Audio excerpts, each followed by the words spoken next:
Starting with that disadvantage, just playing against my brother and his friends, again, 8 years older than I am. Every single layup I took, until I could make it, every jump shot was swatted into the street.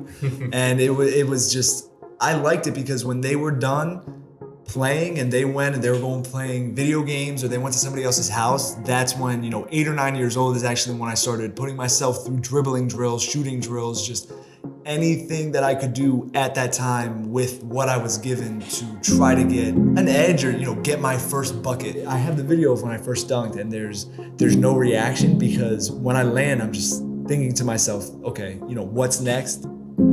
I was getting consistent clients after John Bellion really got my confidence up. I was able to train myself full time and go full time into Skigh. So finally getting some money into the savings and feeling really good, feeling all the momentum possible. And then, that's when January 21st, completely random out of the blue, that was the life-threatening seizure. It was 45 minutes. I didn't come to until I was in the ambulance. And that's when they said if I would have been alone that, I would have died. They ran a CT scan on me and they said, sir, you have a nearly 4-inch tumor in your head. February 15th, that's when they told me that I had stage 3 anaplastic astrocytoma. It was very rare.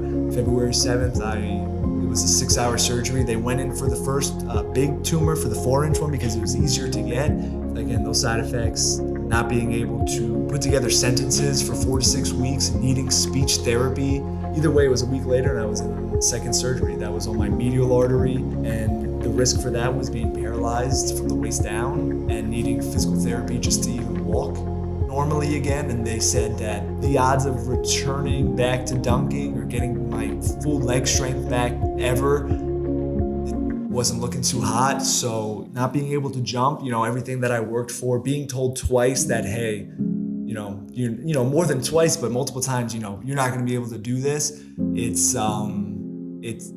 I can't even say. It was heart throbbing. It was awful. There were days where after the second surgery, I was home and I was in the fetal position for sometimes 12 to 14 hours in just one day. I remember one day specifically, it was from 2:30 in the morning until about 7 p.m. at night, where my muscle cramps looked as if there were bugs crawling under my skin. So it was just me staring at the ceiling. I couldn't look at a screen. I couldn't look at my phone because it would hurt my eyes, it would hurt my head.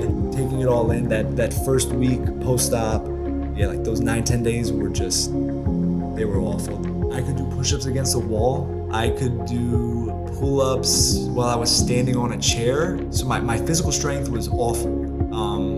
My mom had to help me get up the stairs at night and help me come down in the morning. Any sort of normalcy, anything that I could be familiar with that made the process seem easier. Mm-hmm. If I'm capable of putting in that work, if Skigh is full-time, then it's full-time. Regardless of chemo, cancer, radiation, medication, it's what I want to do. It's, I live, breathe, and sleep my training. So I was really just walking the walk at that point. I was dunking by my birthday. My birthday's June 14th, and I know what I'm doing so well that I'm not gonna do it once, I'm gonna do it twice. And so I think that was the best feeling. December 19th, cancer-free, no sign of any tumor.